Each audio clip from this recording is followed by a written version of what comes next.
ನಮಸ್ತೆ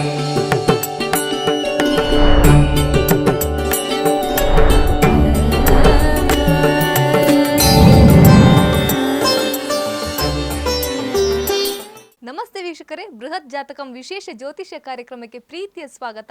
ನಾನು ಕೀರ್ತಿ ನಾರಾಯಣ್.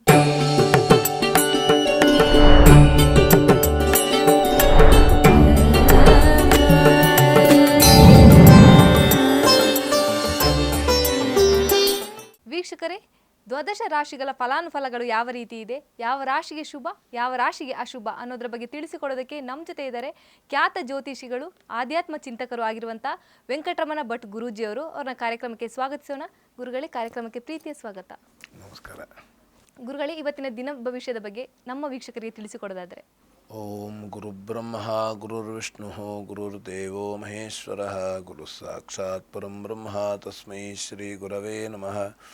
ಏಕ ಏವ ಪರಬ್ರಹ್ಮ ಪರಮಾತ್ಮ ದಿಗಂಬರಃ ಸ್ವಯಮೇವ ಗುರು ಸಾಕ್ಷಾತ್ ಸುಬ್ರಾಯಃ ಪಾತು ನಃ ಸದಾ. ಕಾರುಣ್ಯಮೂರ್ತಿಂ ಕಮನೀಯರೂಪಂ ದಿಗಂಬರಂ ಯೋಗಿ ಗಣೈಃ ಸುಪೂಜ್ಯಂ ಸ್ವಭಕ್ತರಕ್ಷಾರ್ಥಕೃತಾವತಾರಂ ಸುಬ್ರಾಯರಾಜಂ ಶರಣಂ ಪ್ರಪದ್ಯೆ.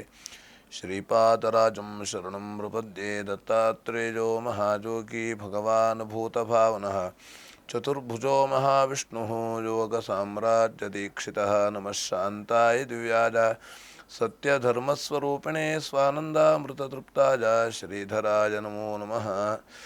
ಶ್ರೀ ಕ್ರೋಧಿನಾಮ ಸಂವತ್ಸರ ಉತ್ತರಾಯಣ ಹೇಮಂತ ಋತು ಪುಷ್ಯಮಾಸ ಕೃಷ್ಣಪಕ್ಷ ಪಂಚಮಿ ಶನಿವಾರ ಹುಬ್ಬಾ ನಕ್ಷತ್ರ ಶೋಭನ ನಾಮಯೋಗ ಕೌಲವ ಕರಣ.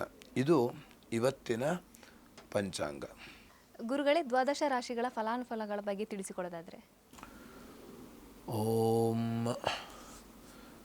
ಶಮಗ್ನಿರಗ್ನಿಭಿಃ ಕರಚ್ಛನ್ನಸ್ತಪತು ಸೂರ್ಯಾಃ ಸಂವಾತೋ ವಾತ್ವರಪಾ ಅಪಸ್ರಿಧಾಃ. ಓಂ ಪ್ರಜಾಪತೇನ ತ್ವದೇತಾನ್ಯನ್ಯೋ ವಿಶ್ವಾ ಜಾತಾನಿ ಪರಿತಾ ಬಭೂವ.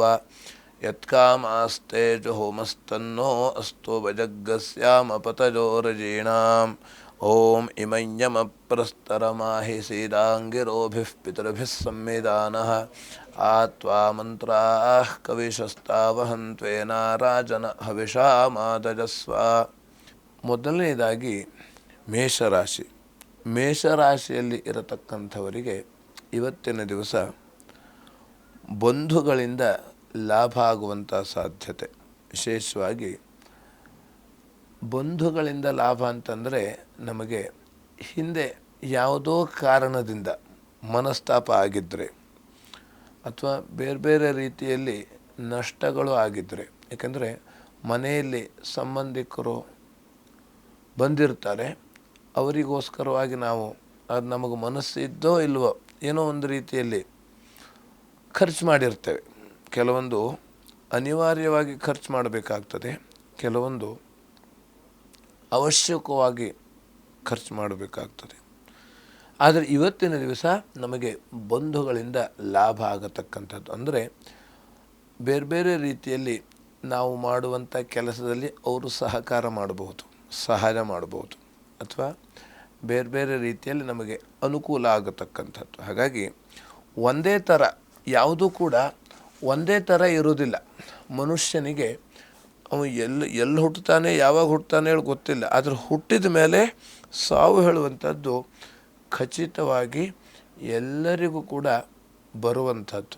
ಆದರೆ ಆ ವೇಳೆಯಲ್ಲಿ ಆ ಹುಟ್ಟು ಮತ್ತು ಸಾವಿನ ಮಧ್ಯದಲ್ಲಿ ನಾವು ಏನು ಮಾಡಬೇಕು, ಯಾಕೆಂದರೆ ಅದು ಬಹಳ ಮುಖ್ಯವಾಗಿ ಇರತಕ್ಕಂಥದ್ದು. ಮನುಷ್ಯನಿಗೆ ವಿಶೇಷವಾಗಿ ಅವನ ಜೀವನ ಸಾರ್ಥಕಪಡಿಸ್ಕೊಳ್ಬೇಕು ಅಂತಾದರೆ ಅವನು ಧರ್ಮ ಸಂಪಾದನೆ ಮಾಡಬೇಕಂತೆ. ಶರೀರ ಧರ್ಮ ಪಾಲನೆಗಾಗಿ ಬೇಕು ಸಂಪತ್ತು. ಸಂಪತ್ತಿಲ್ಲ ಅಂದರೆ ಅವನಿಗೆ ಅನ್ನ ಆಹಾರ ಸಿಗೋದಿಲ್ಲ. ಆದರೆ ಅನ್ನ ಆಹಾರಕ್ಕೋಸ್ಕರವಾಗಿ ಸಂಪತ್ತು ಬೇಕು, ಆದರೆ ಸಂಪತ್ತಿಗೋಸ್ಕರವಾಗಿ ಅವನು ಇರಬಾರ್ದು. ಯಾಕೆಂದರೆ ನಾವು ನೋಡ್ತಾ ಇದ್ದಂಗೆ ಯಾರು 1 ರೂಪಾಯಿ ಇನ್ನೂ ತಗೊಂಡು ಹೋಗಲಿಲ್ಲ, 1 ರೂಪಾಯಿ ಇನ್ನೂ ಯಾರೂ ತಗೊಂಡು ಬರಲಿಲ್ಲ. ಯಾಕಂದರೆ ಆ ಲೋಕದಲ್ಲಿ ಅಲ್ಲಿ ಬದಲಾವಣೆ ಆಗ್ತದೆಯಂತೆ, ಈ ಸಂಪತ್ತು ಅಲ್ಲಿ ನಡೆಯುವುದಿಲ್ಲ. ಅಲ್ಲಿ ಸಂಪತ್ತು ಇಲ್ಲಿ ಬರುವುದಿಲ್ಲ. ಹಾಗಾಗಿ ಅಲ್ಲಿ ಬದಲಾವಣೆ ಆಗೇ ಆಗ್ತದೆ. ಅದಕ್ಕೋಸ್ಕರವಾಗಿ ವಿಶೇಷವಾಗಿ ವೃತ್ತಿಯಲ್ಲಿ ಅನುಕೂಲ ಆಗತಕ್ಕಂಥದ್ದು, ಯಾರು ವೃತ್ತಿ ಜೀವನದಲ್ಲಿ ಸಣ್ಣ ಪುಟ್ಟ ಸಮಸ್ಯೆ ಇದ್ದರೂ ಕೂಡ ಇವತ್ತಿನ ದಿವಸ ಒಳ್ಳೆಯ ರೀತಿಯಲ್ಲಿ ಅನುಕೂಲ ಆಗತಕ್ಕಂಥದ್ದು. ಅದು ಹೇಗೆ ಅಂತಂದರೆ ನಮ್ಮ ಮನಸ್ಸೇ ಕಾರಣ. ಒಂದು ಸೆಕೆಂಡ್ರಲ್ಲಿ ಅದು ಚೇಂಜ್ ಆಗ್ತಾ ಇರ್ತದೆ. ಅದು ಯಾವ ರೀತಿ ಚೇಂಜ್ ಆಗತಕ್ಕಂಥದ್ದು ಅಂತಂದರೆ ಅದು ಅವನು ಪೂರ್ವಜನ್ಮದಲ್ಲಿ ಮಾಡಿದಂತಹ ಕರ್ಮದ ಫಲವಾಗಿ ಚೇಂಜ್ ಆಗ್ತಾ ಇರ್ತದೆ. ಯಾಕೆಂತಂದರೆ ಈಗ ನಾವು ಏನು ಊಟ ಮಾಡ್ತಾ ಇದ್ದೇವೆ ಅಥವಾ ನಾವು ಏನು ಮಾತಾಡ್ತಾ ಇದ್ದೇವೆ, ಇದು ಯಾವುದೂ ಕೂಡ ಇವತ್ತಿಂದ ಅಲ್ಲವೇ ಅಲ್ಲ. ಅದು ಹೇಗೆ ಹೇಳ್ತೀರಿ ಅಂದರೆ ಹಾಗೆ ಅದು. ಈಗ ಸಣ್ಣ ಮಗು ಇರ್ತದೆ, ಮಗುವಿಗೆ ಅದಕ್ಕೆ ಏನು ಕೊಡಬೇಕು, ಏನು ಸಿಗಬೇಕು, ಇವತ್ತು ಇಷ್ಟು ಆರೋಗ್ಯ ಇರಬೇಕು, ಇವತ್ತಿಷ್ಟು ಅದು ಮಾತಾಡಬೇಕು ಅಥವಾ ಮೌನವಾಗಿರಬೇಕು, ಇದೆಲ್ಲ ಪೂರ್ಣ ನಿಶ್ಚಿತ. ಅದಕ್ಕೆ ಯಾಕೆಂದರೆ ಸಂಚಿತ ಕರ್ಮ, ಪ್ರಾರಬ್ಧ ಕರ್ಮ, ಆಗಾಮಿ ಕರ್ಮ, ಹೀಗೆ 3 ರೀತಿಯಾದಂಥ ಕರ್ಮ. ಅದಕ್ಕೆ ಕೆಲವೊಂದು ಪ್ರಾರಬ್ಧ ಕರ್ಮಗಳು. ಹಾಗಾಗಿ ಈ ಕರ್ಮವೆಲ್ಲ ನಾವು ಅನುಭವಿಸಲೇಬೇಕು. ಈಗ ಯಾವ ರೀತಿ ಆ ಕರ್ಮ ಅನುಭವಿಸಬೇಕು ಅಂತಂದರೆ ಅದು ಒಳ್ಳೆಯ ಕರ್ಮ ಇರ್ಬೋದು ಅಥವಾ ಕೆಟ್ಟ ಕರ್ಮ ಇರ್ಬೋದು. ಹಾಗಾದ್ರೆ ಕರ್ಮ ಅಂತಂದ್ರೆ ಏನು? ನಾವು ಮಾಡಿದಂಥ ಕೆಲಸ. ಅದಕ್ಕೆ ನಾವು ಒಳ್ಳೆಯ ಕೆಲಸನೇ ಮಾಡಬೇಕಂತೆ. ಒಳ್ಳೆಯ ಕೆಲಸ ಮಾಡಿದ್ರೆ ನಮಗೆ ಅನುಕೂಲ, ನಾವು ಕೆಟ್ಟ ಕೆಲಸ ಮಾಡಿದ್ರೆ ನಮಗೆ ಅನಾನುಕೂಲ ಆಗತಕ್ಕಂಥದ್ದು. ಯಾವ ರೀತಿ ಅಂತಂದರೆ ನಾವು ಏನು ಮಾಡ್ತಾ ಇದ್ದೇವೆಯೋ ಅದು ನಾವೇ ಊಟ ಮಾಡಬೇಕು. ಈಗ ನಮಗೆ ಹಸಿವಾಗಿದೆ ಅಂತಾದರೆ ಆ ಹಸಿವು ಕಡಿಮೆ ಆಗಬೇಕು ಅಂತಂದರೆ ಏನು ಮಾಡಬೇಕು ಅಂತಂದರೆ ನಾವೇ ಊಟ ಮಾಡಬೇಕು. ನಾವೇ ಊಟ ಮಾಡಿದಾಗ ಆ ಹಸಿವು ಕಡಿಮೆ ಆಗ್ತದೆ. ಎಷ್ಟೊತ್ತು ಕಡಿಮೆ ಆಗ್ತದೆ? ಬರೀ 3 ತಾಸು. 3 ತಾಸು ನಂತರ ಮತ್ತೆ ಹಸಿವು ಆಗ್ತದೆ. ಹಾಗಾಗಿ ಇವತ್ತು ನಾವು ಈ ಥರದಲ್ಲಿ ಇಷ್ಟು ಊಟ ಮಾಡಬೇಕು, ಇಷ್ಟು ನಾವು ಆರೋಗ್ಯವಾಗಿ ಇರಬೇಕು, ಇದೆಲ್ಲ ಹಿಂದೆ ನಿಶ್ಚಯವಾಗಿರ್ತದೆ ಅಂತೆ. ಅದು ನಾವು ಇವತ್ತಿಂದಲ್ಲ. ಹಾಗಾಗಿ ಅದು ಕರ್ಮ ಸಿದ್ಧಾಂತ. ಆ ಕರ್ಮ ಸಿದ್ಧಾಂತದಲ್ಲೂ ಬರುವಂಥದ್ದು ಅದು. ಆ ಕರ್ಮ ಸಿದ್ಧಾಂತವನ್ನು ಯಾರು ನಂಬುತ್ತಾರೋ ಅದು ನಂಬಲೇಬೇಕು. ನಾವು ನಂಬಲಿ ಬಿಡಲಿ, ಅದು ಏನು ನಡೀಬೇಕೋ ಅದು ನಡೆದೇ ಬರ್ತದೆ. ಯಾಕೆಂದರೆ ಈಗೆಲ್ಲ ಈ ಚಳಿಗಾಲದಲ್ಲಿ ಮೋಡಗಳು ಆಗತಕ್ಕಂಥದ್ದು ಅಥವಾ ಮಳೆ ಬರತಕ್ಕಂಥದ್ದು, ಅದರಿಂದ ಏನಾಗತಕ್ಕಂಥದ್ದು ಅಂದರೆ ಅದರಿಂದ ಶರೀರದಲ್ಲಿ ಆರೋಗ್ಯದಲ್ಲಿ ವ್ಯತ್ಯಾಸ ಆಗತಕ್ಕಂಥದ್ದು. ನಮಗೆ ಯಾವ ರೀತಿ ಪ್ರಕೃತಿಯ ಮೇಲೆ ಆ ರೀತಿ ಬದಲಾವಣೆಗಳು ಬಂದಾಗ ಅದು ನಮ್ಮ ಶರೀರದ ಮೇಲೆ ವ್ಯತ್ಯಾಸವನ್ನು ಮಾಡ್ತದೆ. ಹಾಗಾಗಿ ವಿಶೇಷವಾಗಿ ಇವತ್ತಿನ ದಿವಸ ಸ್ವಲ್ಪ ಭಯದ ವಾತಾವರಣ ಇರತಕ್ಕಂಥದ್ದು ಮೇಷರಾಶಿಯವರಿಗೆ. ಅಂದರೆ ಭಯ ಅಂದರೆ ಆತಂಕ. ಏನಾಗ್ತದೆಯೋ, ನಾವು ಯಾವುದೋ ಒಂದು ಕೆಲಸವನ್ನು ಇಟ್ಕೊಂಡಿದ್ದೇವೆ, ಅದು ಆಗ್ತದೆಯೋ ಇಲ್ವೋ, ಈ ರೀತಿಯ ವಾತಾವರಣ ಇರತಕ್ಕಂಥದ್ದು. ಹಾಗೆ ಸಹೋದರರಲ್ಲಿ ಸ್ವಲ್ಪ ಭಿನ್ನಾಭಿಪ್ರಾಯ ಬರತಕ್ಕಂಥದ್ದು. ಹಾಗೆ ಆಂಜನೇಯನ ಪ್ರಾರ್ಥನೆ ಮಾಡುವುದರಿಂದ, ವಿಷ್ಣು ಸಹಸ್ರನಾಮವನ್ನು ಪಠಿಸುವುದರಿಂದ ಇವತ್ತಿನ ದಿವಸ ಎಲ್ಲ ರೀತಿಯಲ್ಲಿ ಅನುಕೂಲ ಆಗತಕ್ಕಂಥದ್ದು. ಇನ್ನು ವೃಷಭ ರಾಶಿಯಲ್ಲಿರತಕ್ಕಂಥವರಿಗೆ ವೃತ್ತಿಯಲ್ಲಿ ಸ್ವಲ್ಪ ಅನುಕೂಲ ಆಗತಕ್ಕಂಥದ್ದು. ಹಾಗೆ ಸ್ವಲ್ಪ ಹಣಕಾಸಿನ ತೊಂದರೆ ಬರತಕ್ಕಂಥದ್ದು. ಯಾಕಂದರೆ ನಾವು ಹಿಂದೆ ಯಾರಿಗೂ ಏನೋ ಕೊಟ್ಟಿರ್ತೇವೆ ಅಥವಾ ಯಾರ ಹತ್ರ ಏನೋ ತೆಗೆದುಕೊಂಡಿರ್ತೇವೆ. ಕೊಟ್ಟ ಮೇಲೆ ನಾವು ಅದನ್ನು ತೀರಿಸಲೇಬೇಕು. ತೀರಿಸಲಿಲ್ಲ ಅಂತಾದರೆ ಅದು ಮತ್ತು ಚಕ್ರ ಬಡ್ಡಿಯಾಗಿ ಅದು ನಮ್ಮನ್ನೇ ಕಾಡ್ತಾ ಇರ್ತದೆಯಂತೆ. ಹಾಗಾಗಿ ನಾವು ಏನು ಕೊಡ್ತೇವೆಯೋ, ನಾವು ಕೊಟ್ಟಿದ್ದು ನಮ್ಮನ್ನು ಕಾಪಾಡ್ತದೆ, ನಾವು ತೆಗೆದುಕೊಂಡಿದ್ದು ನಮ್ಮನ್ನು ಕಾಡುತ್ತದೆ. ಕಾಡುವಂಥದ್ದು, ಕಾಪಾಡುವಂಥದ್ದು ಎರಡೂ ಅದರಲ್ಲೇ ಇದೆ. ಹಾಗಾಗಿ ಅದಕ್ಕಾಗಿ ನಾವು ಆದಷ್ಟು ಕೊಡ್ತಾ ಇರಬೇಕಂತೆ, ತೆಗೆದುಕೊಳ್ಳುವುದಲ್ಲ. ಕೊಡ್ತಾ ಇದ್ದರೆ ನಮ್ಮನ್ನು ಆ ಕರ್ಮ ಕಾಪಾಡ್ತಾ ಇರ್ತದೆ. ಯಾವುದೋ ಜನ್ಮದಲ್ಲಿ ಅದು ಮುಂದೆ, ಈಗ ನಾಳೆನೂ ಆಗ್ಬೋದು ಅಥವಾ ಮುಂದೆ ಯಾವುದೋ ಜನ್ಮದಲ್ಲೂ ನಮ್ಮನ್ನು ಕಾಪಾಡುವಂಥದ್ದು. ಹಾಗಾಗಿ ವಿಶೇಷವಾಗಿ ಇವತ್ತಿನ ದಿವಸ ಆಹಾರದಲ್ಲಿ ವ್ಯತ್ಯಾಸ ಆಗತಕ್ಕಂಥದ್ದು. ಅಂದರೆ ಆಹಾರದ ವೇಳೆಯಲ್ಲಿ ಸ್ವಲ್ಪ ಬದಲಾವಣೆ ಆಗತಕ್ಕಂಥದ್ದು. ಅಥವಾ ನಾವು ಎಲ್ಲೋ ಹೋಗಿರ್ತೇವೆ, ಅಲ್ಲಿ ಸ್ವಲ್ಪ ನಮ್ಮ ಆಹಾರ ಪದ್ಧತಿಗೂ ಈ ಪದ್ಧತಿಗೂ ಸ್ವಲ್ಪ ವ್ಯತ್ಯಾಸ ಆಗತಕ್ಕಂಥದ್ದು. ಆದ್ದರಿಂದ ಆದಷ್ಟು ಬಿಸಿ ನೀರನ್ನೇ ಕುಡಿಯುವಂಥದ್ದು ತುಂಬ ಮುಖ್ಯ. ಅಥವಾ ಬಿಸಿ ಬಿಸಿಯಾದಂಥ ಆಹಾರ ಪದಾರ್ಥಗಳನ್ನು ಸೇವನೆ ಮಾಡತಕ್ಕಂಥದ್ದು ಇವತ್ತಿನ ದಿವಸ ಬಹಳ ಮುಖ್ಯವಾಗಿರತಕ್ಕಂಥದ್ದು. ಹಾಗಾಗಿ ವೃತ್ತಿಯಲ್ಲಿ ಸ್ವಲ್ಪ ಹೊಸದಾದಂತಹ ಅವಕಾಶ ಸಿಗತಕ್ಕಂಥದ್ದು, ಅನ್ನಪೂರ್ಣೇಶ್ವರಿ ಪ್ರಾರ್ಥನೆ ಮಾಡುವುದರಿಂದ ಇವತ್ತಿನ ದಿವಸ ಎಲ್ಲ ರೀತಿಯಲ್ಲಿ ಶುಭ ಫಲವನ್ನು ಕಾಣಬಹುದು. ಇನ್ನು ಮಿಥುನ ರಾಶಿಯಲ್ಲಿರತಕ್ಕಂಥವರಿಗೆ ಶಿರೋಬಾಧೆ, ಸ್ವಲ್ಪ ತಲೆಗೆ ಸಂಬಂಧಪಟ್ಟಂಥ ಸಮಸ್ಯೆ ಬರತಕ್ಕಂಥದ್ದು. ಈಗ ತಲೆನೋವು ಇರಬಹುದು ಅಥವಾ ಬೇರೆ ಬೇರೆ ರೀತಿಯಲ್ಲಿ. ಯಾಕೆಂದರೆ ಈ ಮಾನಸಿಕವಾಗಿ ಒತ್ತಡ ಆದಾಗ ನಮಗೆ ಆ ಒಂದು ತಲೆಯಲ್ಲಿ ಸ್ವಲ್ಪ ವ್ಯತ್ಯಾಸ ಆಗತಕ್ಕಂಥದ್ದು. ಹಾಗಾಗಿ ಆದಷ್ಟು ನಾವು ಮಾನಸಿಕವಾಗಿ ಆಲೋಚನೆ ಮಾಡ್ಬೋದು. ಅಂದರೆ ಮನಸ್ಸಿಗೆ ತೆಗೆದುಕೊಳ್ಬಾರ್ದು ಅಂತ.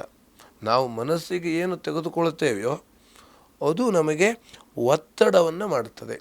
ಅಥವಾ ಇಂತಿಷ್ಟು ಕೆಲಸ ಇವತ್ತು ಆಗಬೇಕು ಅಥವಾ ಹಿಂಗೆ ಆಗಬೇಕು, ಈ ರೀತಿಯಲ್ಲಿ ಆಲೋಚನೆ ನಮಗೆ ಬರಬಾರದು. ಬೇಕು, ನಾವು ಇಷ್ಟು ಕೆಲಸ ಇವತ್ತು ಮಾಡಬೇಕು ಇರಬೇಕು, ಆದರೆ ತುಂಬ ಒತ್ತಡ, ಅದರ ಬಗ್ಗೆನೇ ಆಲೋಚನೆ ಮಾಡೋದು, ಮುಂದೆ ಏನಾಗ್ತದೆಯೋ ಇಲ್ವೋ, ಈ ರೀತಿ ಆಲೋಚನೆ ಇವತ್ತನ್ನು ನಾವು ಆದಷ್ಟು ಮಾಡಬಾರದು.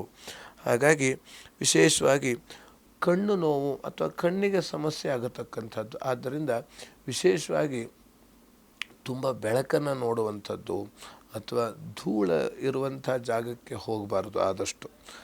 ಮತ್ತು ಬೇರೆ ಬೇರೆ ರೀತಿಯಲ್ಲಿ ನಾವು ಕೆಲಸವನ್ನು ಮಾಡುವಾಗ ಆದಷ್ಟು ನಾವು ಮನಸ್ಸಿಟ್ಟು ಕೆಲಸ ಮಾಡಬೇಕು. ಎಲ್ಲೋ ನೋಡ್ತಾ ಇರ್ತೇವೆ, ನಾವು ಎಲ್ಲೋ ಹೋಗ್ತಾ ಇರ್ತೇವೆ. ಆವಾಗ ಆಗಿಬಿಟ್ರೆ ಏನಾಗ್ತದೆ ಅಂದರೆ, ಕಣ್ಣು ನಮಗೆ ಎಲ್ಲ ಇಂದ್ರಿಯಗಳು ಮುಖ್ಯನೇ, ಯಾವುದು ಇಲ್ಲದೆ ಹೋದರೂ ಆಗೋದಿಲ್ಲ. ಆದರೆ ಕಣ್ಣು ಬಹಳ ಮುಖ್ಯ, ದೃಷ್ಟಿ. ಯಾಕೆಂದರೆ ಸರ್ವೇಂದ್ರಿಯಾಣ ನಯನಂ ಪ್ರಧಾನಂ, ಎಲ್ಲ ಇಂದ್ರಿಯಕ್ಕಿಂತ ಮುಖ್ಯವಾಗಿ ಕಣ್ಣು ಬಹಳ ಮುಖ್ಯ. ಹಾಗಾಗಿ ಅದು ಸರಿಯಾಗಿ ನಾವು ಇಟ್ಕೊಳ್ಬೇಕು. ಯಾಕೆಂದರೆ ಅದು ದೇವರು ಕೊಟ್ಟಿತ್ತು. ದೇವರು ನಮಗೆ ಏನು ಕೊಟ್ಟಿರ್ತಾನೋ ಅದು ಸರಿಯಾಗಿ ಇಟ್ಕೊಳ್ಬೇಕಂತೆ ಅದನ್ನು. ಯಾಕೆಂದರೆ ಕಣ್ಣು, ಕಾಲು, ಕೈ ಇದು ಬಹಳ ಮುಖ್ಯ. ಬೇರೆ ಎಲ್ಲವೂ ಮುಖ್ಯ, ಅದರಲ್ಲಿ ಇದು ಬಹಳ ಮುಖ್ಯವಾಗಿರತಕ್ಕಂಥದ್ದು. ಹಾಗೆ ತಂದೆ ಮಕ್ಕಳಲ್ಲಿ ಭಿನ್ನಾಭಿಪ್ರಾಯ ಬರತಕ್ಕಂಥದ್ದು. ಆದ್ದರಿಂದ ಏನೋ ಒಂದು ಮಾತು ಬಂತು ಅಥವಾ ಏನೋ ಒಂದು ಕೆಲಸ ಆಗಲಿಲ್ಲ, ಹಾಗಾಗಿ ಇವತ್ತು ನಾವು ಅದು ಮಾತು ಬೆಳೆಸ್ತಾ ಹೋಗಬಾರ್ದು. ಅದಾಗಲಿಲ್ಲ, ಇದಾಗಲಿಲ್ಲ, ಅದು ಹಾಗೆ ಮಾಡಬೇಕು, ಇದು ಹಿಂಗೆ ಮಾಡಬೇಕು. ಇದರಿಂದ ನಮ್ಮಲ್ಲಿ ಏನಾಗ್ತದೆ ಅಂತಂದರೆ ಭಿನ್ನಾಭಿಪ್ರಾಯ, ಕಲಹ, ಜಗಳ, ಮನಸ್ತಾಪ, ಇದರಿಂದ ನಮ್ಮ ಮನಸ್ಸು ಒಡೆತಾ ಹೋಗ್ತದೆ. ಈಗ ಸಾಮಾನ್ಯವಾಗಿ ಎಲ್ಲರ ಮನೆಯಲ್ಲೂ ಆಗೋದು ಇರೋದೇ ಇದೇ ಒಂದು. ಆ ಕೆಲಸ ಆಗಲಿಲ್ಲ, ಅದನ್ನೇ ದೊಡ್ಡದಾಗಿ ಮಾಡ್ತಾ ಹೋಗೋದು ಅಂತ. ಅದನ್ನು ಹಾಗೆ ಮಾಡಬಾರ್ದು. ಹಂಗೆ ಮಾಡೋದರಿಂದ ನಮಗೇನೂ ಪ್ರಯೋಜನ ಇಲ್ಲ. ನಮ್ಮ ಮನಸ್ಸೇ ಹಾಳಾಗ್ತಾ ಹೋಗ್ತದೆ, ನಮ್ಮ ಆರೋಗ್ಯನೇ ಕೆಡ್ತಾ ಹೋಗ್ತದೆ. ಹಾಗಾಗಿ ಆದಷ್ಟು ನಾವು ಮನಸ್ಸನ್ನು ತುಂಬ ಹತೋಟಿಯಲ್ಲಿ ಇರತಕ್ಕಂಥದ್ದು. ಹಾಗೆ ವಿಶೇಷವಾಗಿ ಕೆಲಸದ ಒತ್ತಡ ಇವತ್ತು ಬರ್ತಾ ಹೋಗ್ತದೆ. ಆ ಕೆಲಸದ ಒತ್ತಡದ ಕಾರಣದಿಂದಾಗಿ ನಾವು ಏನು ಮಾಡಬೇಕು ಅಂತಂದರೆ, ಒಂದು ಅರ್ಧ ಗಂಟೆ ಧ್ಯಾನವನ್ನು ಮಾಡುವುದು. ಅರ್ಧ ಗಂಟೆ ಧ್ಯಾನ ಮಾಡುವುದು. ಹಾಗೆ ಆ ಧ್ಯಾನ ಮಾಡೋದರಿಂದ ಏನಾಗ್ತದೆ ಅಂತಂದರೆ, ನಮ್ಮ ಮನಸ್ಸು ಶಾಂತವಾಗ್ತಾ ಹೋಗ್ತದೆ. ಮನಸ್ಸು ಶಾಂತವಾಗ್ತಾ ಹೋದಂಗೆ ಕೆಲಸಗಳು ಪರಿಪೂರ್ಣವಾಗಿ ಆಗ್ತದೆ. ಕೆಲಸಗಳು ಪರಿಪೂರ್ಣವಾಗಿ ಆದಾಗ ನಮ್ಮ ಮನಸ್ಸಿಗೂ ನೆಮ್ಮದಿ, ಹಾಗೆ ನಾವು ಮತ್ತೆ ನಮಗೆ ಉತ್ಸಾಹ. ಯಾಕೆಂದರೆ ಕೆಲಸ ಮಾಡಲಿಕ್ಕೆ ಏನು ಬೇಕು? ಉತ್ಸಾಹ ಬೇಕು. ಉತ್ಸಾಹ ಇಲ್ಲ ಅಂತಾದರೆ ಆ ಕೆಲಸ ಪರಿಪೂರ್ಣವಾಗಿ ಮಾಡಲಿಕ್ಕೆ ಆಗೋದಿಲ್ಲ. ಅಸಡ್ಡೆ ಪಡಬಾರ್ದು. ಆ ಕೆಲಸದಲ್ಲಿ ಸರಿಯಾಗಿ ಉತ್ಸಾಹ ಇದ್ದರೆ ಆ ಕೆಲಸ ಪರಿಪೂರ್ಣವಾಗಿ ಆಗತಕ್ಕಂಥದ್ದು. ಹಾಗಾಗಿ ಸಂಗಾತಿಗಾಗಿ ಸ್ವಲ್ಪ ವ್ಯಯ ಖರ್ಚಾಗತಕ್ಕಂಥದ್ದು, ಹೆಂಡತಿಗಾಗಿ ಅಥವಾ ಗಂಡನಿಗಾಗಿ. ಇದರಿಂದ ಸ್ವಲ್ಪ ಏನೋ ವ್ಯತ್ಯಾಸ, ಅದು ಯಾವುದೇ ರೀತಿ ಬೇಕು ಅಥವಾ ಬೇಡವ, ಆದಷ್ಟು ನಾವು ಖರ್ಚನ್ನು ಕಡಿಮೆ ಮಾಡಬೇಕು, ಆದರೆ ಉತ್ಪನ್ನವನ್ನು ಜಾಸ್ತಿ ಮಾಡಬೇಕು. ಹಾಗಾಗಿ ಇವತ್ತಿನ ದಿವಸ ನವಧಾನ್ಯವನ್ನು ದಾನ ಮಾಡತಕ್ಕಂಥದ್ದು ಅಥವಾ ಬಟ್ಟೆಯನ್ನು ದಾನ ಮಾಡತಕ್ಕಂಥದ್ದು, ಯಾರಿಗೆ ಅಗತ್ಯ ಇದೆಯೋ ಅಂಥವರಿಗೆ ದಾನವನ್ನು ಮಾಡತಕ್ಕಂಥದ್ದು, ನಿರ್ಗತಿಗರಿಗೆ ಬಟ್ಟೆ ದಾನ ಅಥವಾ ಅನ್ನದಾನವನ್ನು ಮಾಡತಕ್ಕಂಥದ್ದು ಬಹಳ ಮುಖ್ಯ. ವೀಕ್ಷಕರೇ, ಬೃಹತ್ ಜಾತಕಂ ಜ್ಯೋತಿಷ್ಯ ಕಾರ್ಯಕ್ರಮದಲ್ಲಿ ಒಂದು ಸಣ್ಣ ವಿರಾಮ.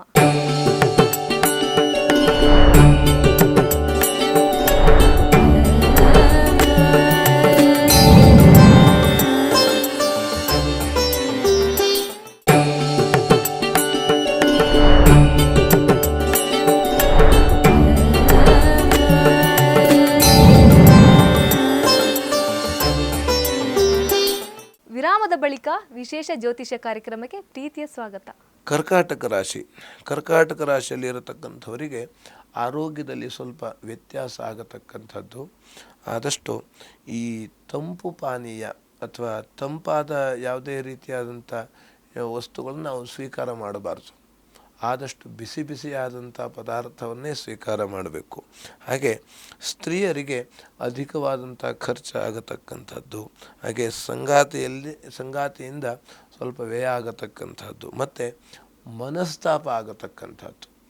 ಮನಸ್ತಾಪ ಯಾಕೆಂದರೆ ನಮ್ಮ ಯಾವುದೇ ಒಂದು ಕೆಲಸಕ್ಕಾದರೂ ಕೂಡ ಕಾರಣಂ ಮನ ಏವ ಮನುಷ್ಯಾಣಂ ಕಾರಣಂ ಬಂಧ ಮೋಕ್ಷಯೋ ಅಂತ ಹೇಳಿದ್ದಾರೆ. ನಮ್ಮ ಯಾವುದೇ ರೀತಿಯಾದಂಥ ಬಂಧನಕ್ಕೆ ಮೋಕ್ಷಕ್ಕೆ ಎಲ್ಲ ಕಾರಣ ಮನಸ್ಸೇ ಆಗಿರ್ತದೆ. ಹಾಗಾಗಿ ಆ ಮನಸ್ಸನ್ನು ತುಂಬ ಹತೋಟಿಯಲ್ಲಿ ಇಟ್ಕೊಳ್ಬೇಕು. ಪ್ರತಿಯೊಂದು ಸೆಕೆಂಡು ಕೂಡ ನಾವು ಯೋಗಿಯಾಗಬೇಕಂತೆ. ಯಾಕೆಂದರೆ ಇಡೀ ಜಗತ್ತು ಎಲ್ಲ ಶಾಸ್ತ್ರಗಳು ಹೇಳುವಂಥದ್ದು ಇದೆ. ಎಷ್ಟು ಶಾಸ್ತ್ರಗಳು ಇದ್ದಾವೆ, ಎಷ್ಟು ಪುರಾಣಗಳು ಇದ್ದಾವೆ. ಇದೆಲ್ಲ ಹೇಳೋದೇನು ಅಂತಂದರೆ ನಮ್ಮ ಮನಸ್ಸನ್ನು ಹತೋಟಿಯಲ್ಲಿ ಇರ್ತಾ ಹೋಗಬೇಕು. ಮನಸ್ಸನ್ನು ನಾವು ಆದಷ್ಟು ಹೊರಗಡೆ ಬಿಡಬಾರ್ದು, ಮನಸ್ಸನ್ನು ಒಳಗಡೆನೇ ಇಟ್ಕೊಳ್ಬೇಕಂತೆ. ಅದು ಯಾವ ರೀತಿ ಇಟ್ಕೊಳ್ಬೇಕು? ಸಂತೋಷವಾಗಿ ಇಟ್ಕೊಳ್ಬೇಕು, ಬಂದಿದ್ದರಲ್ಲಿ ತೃಪ್ತಿ ಇರಬೇಕು. ಹಾಗೆ ಇದ್ದಿದ್ದನ್ನು ದಾನ ಮಾಡುವಂಥ ಪ್ರವೃತ್ತಿ ಬೇಕು. ತೃಪ್ತಿ ಪ್ರವೃತ್ತಿ ಅದರ ವ್ಯತ್ಯಾಸ ಅದು ಎರಡೂ ವ್ಯತ್ಯಾಸ. ಪ್ರವೃತ್ತಿ ತೃಪ್ತಿ. ಆದರೆ ಅದು ನಮಗೆ ತೃಪ್ತಿಯಿಂದ ಇದ್ದಾಗ ನಮಗೆ ಎಲ್ಲ ರೀತಿಯಲ್ಲಿ ಅನುಕೂಲ ಆಗತಕ್ಕಂಥದ್ದು. ಹಾಗಾಗಿ ಶಿವಶಕ್ತಿಯರ ಆರಾಧನೆ ಮಾಡುವುದರಿಂದ, ಶಿವನ ಆರಾಧನೆ ಅಥವಾ ಶಿವನಿಗೆ ಅಭಿಷೇಕ ಮಾಡಿಸೋದರಿಂದ, ಅಥವಾ ರುದ್ರ ಪಠಣ ಮಾಡುವುದರಿಂದ, ಅಥವಾ ಶಿವನ ಅಷ್ಟೋತ್ತರ ಪಠಿಸುವುದರಿಂದ, ಶಕ್ತಿ ಅಂದರೆ ದುರ್ಗೆ ತಾಯಿಗೆ, ದುರ್ಗಾದೇವಿ ಆರಾಧನೆ ಮಾಡತಕ್ಕಂಥವರಿಗೆ ನಮಸ್ಕಾರ ಪ್ರಿಯೆ ದುರ್ಗೆ, ನಮಸ್ಕಾರ ಮಾಡುವುದರಿಂದ ತಾಯಿ ತೃಪ್ತಳಾಗ್ತಾಳಂತೆ, ಆಶೀರ್ವಾದ ಮಾಡ್ತಾಳಂತೆ. ಹಾಗಾಗಿ ನಾವು ಆ ರೀತಿಯಲ್ಲಿ ಶಿವ ಮತ್ತು ಶಕ್ತಿಯರ ಆರಾಧನೆ ಮಾಡುವುದರಿಂದ ಅನುಕೂಲವನ್ನು ಇವತ್ತಿನ ದಿವಸ ಪಡೆಯಬಹುದು. ಇನ್ನು ಸಿಂಹರಾಶಿಯಲ್ಲಿರತಕ್ಕಂಥವರಿಗೆ ಸಂಗಾತಿಯಲ್ಲಿ ಸ್ವಲ್ಪ ಭಿನ್ನಾಭಿಪ್ರಾಯ ಬರತಕ್ಕಂಥದ್ದು, ಹಾಗೆ ಖರ್ಚಿನಿಂದ ಸ್ವಲ್ಪ ಕಲಹ ಆಗತಕ್ಕಂಥದ್ದು. ಅಷ್ಟು ಖರ್ಚಾಗೋಯ್ತು, ಹಾಗಾಗಿ ಜಗಳ ಬರತಕ್ಕಂಥದ್ದು. ಆದ್ದರಿಂದ ಖರ್ಚು ಮಾಡಬೇಕಾದ್ರೆ ನಾವು ನೋಡ್ಕೊಳ್ಬೇಕು. ಖರ್ಚು ಮಾಡಿ ಆದಮೇಲೆ ಜಗಳ ಮಾಡೋ ಪ್ರಯೋಜನ ಇಲ್ಲ. ಅದರಿಂದ ಮತ್ತು ಮನಸ್ತಾಪ ಜಾಸ್ತಿ ಆಗ್ತದೆ. ಆದರೆ ಖರ್ಚು ಆಗದೇ ಇದ್ದಂಗೆ ಅಥವಾ ಮಿತವಾಗಿ ಖರ್ಚನ್ನು ಮಾಡತಕ್ಕಂಥದ್ದು. ಯಾಕೆ ರೀತಿ ನಾವು ಈ ನೀರನ್ನು ನಾವು ಮಿತವಾಗಿ ಬಳಸಬೇಕು. ಹಾಗೆ ಸಂಪತ್ತನ್ನು ಕೂಡ ಮಿತವಾಗಿ ಬಳಸಬೇಕಂತೆ. ಹಾಗಾಗಿ ನಾವು ಜಾಸ್ತಿ ಬಳಸುವುದು ಯಾವುದು ಜಾಸ್ತಿ ಬಳಸಬೇಕು ಅಂತಂದರೆ ದೇವರ ಸ್ಮರಣೆ ಜಾಸ್ತಿ ಮಾಡಬೇಕಂತೆ. ದೇವರ ಸ್ಮರಣೆ ಜಾಸ್ತಿ. ಆದರೆ ಇನ್ನೊಬ್ಬರ ನಿಂದೆಯನ್ನು ನಾವು ಮಾಡಲೇಬಾರ್ದು. ಆ ನಿಂದೆ ಮಾಡೋದಾದ್ರು ಯಾರು ನಿಂದೆ ಮಾಡಬೇಕು? ಭಗವಂತನ ನಿಂದೆಯನ್ನೇ ಮಾಡಬೇಕು. ಭಗವಂತನನ್ನೇ ನಿಂದೆ ಮಾಡಬೇಕು, ಭಗವಂತನನ್ನೇ ಹೊಗಳಬೇಕು. ಅದಕ್ಕಾಗಿ ಅವನು ನಿಂದೆ ಮಾಡಿದ್ದಕ್ಕೆ, ಹಾಗೆ ಅವನನ್ನು ಹೊಗಳಿದ್ದಕ್ಕೆ ಅವನು ಲಕ್ಷ್ಮೀ ನರಸಿಂಹನಾಗಿ ಬಂದ. ಹಿರಣ್ಯಕಶ್ಯಪ ಅವನನ್ನು ನಿಂದೆ ಮಾಡ್ತಾನೆ, ಹಾಗೆ ಪ್ರಹ್ಲಾದ ಅವನನ್ನು ಸ್ತೋತ್ರ ಮಾಡ್ತಾನೆ, ಸ್ತುತಿಸ್ತಾನೆ, ಸ್ಮರಣೆ ಮಾಡ್ತಾನೆ. ಅದರಿಂದ ಇಬ್ಬರಿಗೂ ಸಿಕ್ಬಿಟ್ಟ ಭಗವಂತ. ಹಾಗಾಗಿ ಆ ರೀತಿಯಲ್ಲಿ ನಾವು ಮಾಡೋದರಿಂದ ಅನುಕೂಲ ಆಗತಕ್ಕಂಥದ್ದು. ಇಂದು ವ್ಯವಹಾರದಲ್ಲಿ ಸ್ವಲ್ಪ ಲಾಭ ಆಗತಕ್ಕಂಥದ್ದು, ವೃತ್ತಿಯಲ್ಲಿ ಅನುಕೂಲ ಆಗತಕ್ಕಂಥದ್ದು. ಸಣ್ಣ ಪುಟ್ಟ ಕಿರಿಕಿರಿ ಇರುತ್ತದೆ ವೃತ್ತಿಯಲ್ಲಿ, ಆದರೂ ಕೂಡ ಐಕ್ಯಮಂತ್ರ ಪಠಣವನ್ನು ಮಾಡೋದರಿಂದ ಎಲ್ಲ ರೀತಿಯಲ್ಲಿ ಶುಭ ಫಲವನ್ನು ಕಾಣಬಹುದು. ಇನ್ನು ಕನ್ಯಾ ರಾಶಿಯಲ್ಲಿ ಇರತಕ್ಕಂಥವರಿಗೆ ವೃತ್ತಿಯಲ್ಲಿ ಸ್ವಲ್ಪ ಕಿರಿಕಿರಿ ಬರತಕ್ಕಂಥದ್ದು, ಹಾಗೆ ಅವಕಾಶ ತಪ್ಪಿ ಹೋಗುವಂಥ ಸಾಧ್ಯತೆ. ಯಾವುದೋ ಒಂದು ಅವಕಾಶ ನಮಗೆ ಇವತ್ತು ಸಿಕ್ಕದೆ, ಆದರೆ ಅದು ತಪ್ಪಿ ಹೋಗುವಂಥದ್ದು. ಹಾಗಾಗಿ ನಾವು ಆದಷ್ಟು ನಾವು ಮಾತನಾಡುವಾಗ ಅಥವಾ ಕೆಲಸವನ್ನು ಮಾಡುವಾಗ ಆದಷ್ಟು ನಾಜೂಕಾಗಿ ಇರತಕ್ಕಂಥದ್ದು ಬಹಳ ಮುಖ್ಯ. ಹಾಗೆ ಅಧಿಕವಾದಂಥ ಹೂಡಿಕೆಯಿಂದ ನಷ್ಟ ಆಗುವಂಥ ಸಾಧ್ಯತೆ ಇರತಕ್ಕಂಥದ್ದು. ವಿಶೇಷವಾಗಿ ನಾವು ಮುಂದೆ ನಮಗಷ್ಟು ಲಾಭ ಆಗ್ತದೆ, ಇಷ್ಟು ಅನುಕೂಲ ಆಗ್ತದೆ ಅಂತ ನಾವು ತುಂಬ ಹೂಡಿಕೆ ಮಾಡತಕ್ಕಂಥದ್ದು ಅಲ್ಲ ಇವತ್ತಿನ ದಿವಸ. ಆದಷ್ಟು ನಾವು ಏನಿದೆಯೋ ಇದ್ದಿದ್ದರಲ್ಲೇ ಹಾಸಿಗೆ ಇದ್ದಷ್ಟೇ ಕಾಲು ಚಾಚು ಎಂಬಂತೆ ನಾವು ವ್ಯವಹಾರವನ್ನು ಮಾಡತಕ್ಕಂಥದ್ದು ಬಹಳ ಮುಖ್ಯ. ಹಾಗೆ ಅಕ್ಕಿಯನ್ನು ದಾನ ಮಾಡುವುದರಿಂದ ಇವತ್ತಿನ ದಿವಸ ಎಲ್ಲ ರೀತಿಯಲ್ಲಿ ಅನುಕೂಲವನ್ನು ಪಡೆಯಬಹುದು. ತುಲಾರಾಶಿ. ತುಲಾರಾಶಿಯಲ್ಲಿರತಕ್ಕಂಥವರಿಗೆ ಕೆಲಸದ ಒತ್ತಡ, ಸ್ವಲ್ಪ ಮಾನಸಿಕವಾಗಿ ಕೆಲಸದ ಒತ್ತಡ ಜಾಸ್ತಿ ಆಗತಕ್ಕಂಥದ್ದು, ಹಾಗೆ ಮಾನಸಿಕವಾಗಿ ಕುಗ್ಗಿ ಹೋಗುವಂಥ ಸಾಧ್ಯತೆ. ಆದಷ್ಟು ನಾವು ಮಾನಸಿಕವಾಗಿ ಕುಗ್ಗಬಾರದು. ಹಾಗೆ ತಂದೆ ಮಕ್ಕಳಲ್ಲಿ ಭಿನ್ನಾಭಿಪ್ರಾಯ ಬರತಕ್ಕಂಥದ್ದು. ಆದ್ದರಿಂದ ನಾವು ಏನು ಮಾಡಬೇಕು ಅಂತಾದರೆ, ಒಬ್ಬರು ತಂದೆ ಹೇಳಿದ್ದನ್ನು ಮಗ ಕೇಳಬೇಕು, ಅಥವಾ ಮಗ ಹೇಳಿದ್ದನ್ನಾರು ತಂದೆ ಕೇಳಬೇಕು. ಇಬ್ಬರಲ್ಲಿ ಯಾರಾದರೂ ಒಬ್ಬರು ಕೇಳಿದ್ರೆ ಭಿನ್ನಾಭಿಪ್ರಾಯ ಬರೋದಿಲ್ಲ. ಹಾಗಾಗಿ ಇವತ್ತಿನ ದಿವಸ ಸ್ವಲ್ಪ ಅಶುಚಿಯಾಗುವಂಥ ಸಾಧ್ಯತೆ ಅಥವಾ ಮೈಲಿಗೆ ಆಗುವಂಥ ಸಾಧ್ಯತೆ. ನಾವೆಲ್ಲೋ ಹೋಗ್ತಾ ಇರ್ತೇವೆ, ಏನೋ ಮೇಲುಗಡೆ ಮರದ ಕೆಳಗಡೆ ಅಥವಾ ಏನೋ ಅಶುಚಿ ಆಗತಕ್ಕಂಥದ್ದು. ಹಾಗೆ ಯಾದೇವಿ ಸರ್ವಭೂತೇಷು ಶಾಂತಿ ರೂಪೇಣ ಸಂಸ್ಥಿತ, ಈ ಮಂತ್ರವನ್ನು ಪಠಿಸುವುದರಿಂದ ಎಲ್ಲ ರೀತಿಯಲ್ಲಿ ಶುಭ ಫಲವನ್ನು ಕಾಣಬಹುದು.